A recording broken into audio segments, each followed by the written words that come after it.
Tenemos que distinguir entre las iglesias católicas de rito oriental y la iglesia ortodoxa. Cuando hablamos de la Iglesia Católica, muchas veces no nos hacemos a la idea de que esta es en realidad un conjunto de iglesias, y en concreto al ver en su interior 23 iglesias católicas de rito oriental. Y estas las llamamos así porque siguen alguno de los múltiples ritos orientales que se agrupan en 5 familias principales: los ritos alejandrinos, antioquenos, sirio-orientales, el rito armenio y el rito bizantino, con sus peculiaridades nacionales, pero que sin duda es el mayoritario. Aunque aquí tampoco se va a hablar mucho de mayorías, dado que todos los católicos orientales en su conjunto solamente hacen el 1,5% de los católicos en el mundo. Y todas estas iglesias tienen una liturgia, una espiritualidad, una tradición teológica, una disciplina eclesiástica y unas prácticas muy similares, si no idénticas, a las que encontramos en la Iglesia ortodoxa. Pero entonces, ¿por qué no son ortodoxas sino católicas? Bueno, algunas simplemente nunca se separaron de Roma, nunca hubo un cisma con estas iglesias. Y otras han ido volviendo a lo largo de los siglos, se han extendido de la Iglesia ortodoxa para volver a la comunión con Roma. ¿Y esto qué implica? Pues una aceptación de la primacía del Papa, no como un mero primus inter pares con los demás patriarcas, sino con una autoridad especial y real y tangible como sucesor de Pedro, el jefe de los apóstoles, una autoridad real para guiar y dirigir a la Iglesia y para enseñar. Con lo cual se admite que si hay disputas en la Iglesia, el Papa tiene la última palabra,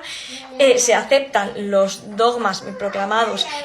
a partir del siglo XI y los concilios celebrados desde el siglo XI, que no son aceptados por los ortodoxos. Concretamente, pues esto implica, yo creo muy preeminentemente, el dogma de la infalibilidad papal. Y del mismo modo se considera que para pertenecer a la verdadera Iglesia es necesaria esta unidad, no solo de fe y doctrina, sino en torno a esta cabeza visible del Papa como vicario de Cristo y sucesor de Pedro.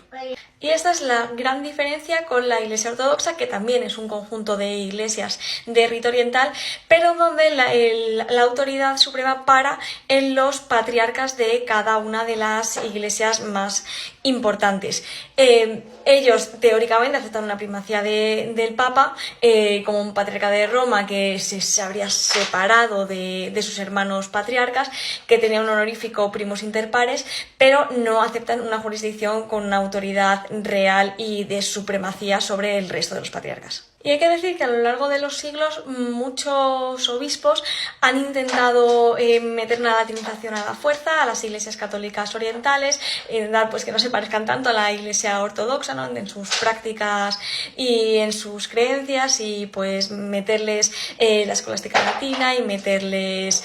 por ejemplo, es muy famoso en Estados Unidos el caso de un obispo que no les permitía tener sacerdotes casados, pero los papas siempre han defendido que mantengan estas peculiaridades de su propio rito, lo cual está mucho más acorde con lo que buscamos finalmente, que no es que la Iglesia católica sea la Iglesia latina, sino que en algún momento llegue esta reunificación con los ortodoxos, no bajo unos términos de que ellos se latinicen, sino que nos vuelva toda la riqueza del este que existía en los primeros siglos, volver a esa situación de riqueza teológica mutua. Y hasta entonces los católicos orientales seguiremos siendo vistos por muchos católicos latinos como no tan católicos o católicos de segunda, y por muchos ortodoxos como traidores.